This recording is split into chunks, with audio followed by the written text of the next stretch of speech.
ভাই, এটা কি করলেন?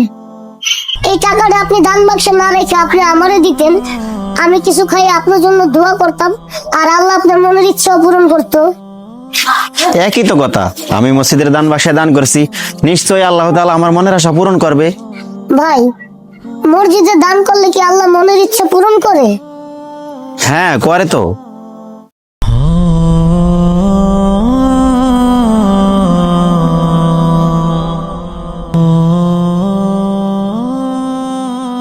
ভাই, আমিও তো টাকাটা এই দান বাক্সে দিলাম, তাহলে কি আল্লাহ আমার মনের ইচ্ছা পূরণ করব?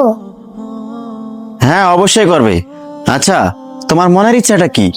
ভাই, আমার মনের ইচ্ছা কি জানেন? আমি একবেলা পেট ভরে ভাত খেতে চাই। আর আপনারটা? আমার আবার মনের ইচ্ছা, আচ্ছা থাক, বাদ দাও। আচ্ছা ঠিক আছে। তাই শোনো, আমার মনের ইচ্ছার কথা জানি না, তবে তুমি চাইলে তোমার মনের ইচ্ছাটা পূরণ হবে। কিভাবে? আমি তোমাকে খাবার খাওয়াবো। কিন্তু ভাই, আপনার কাছে তো কোনো টাকা নাই, আমারে কিভাবে খাওয়াইবেন? আরে আসো, একটা ব্যবস্থা হবে। ঠিক আছে, চলো।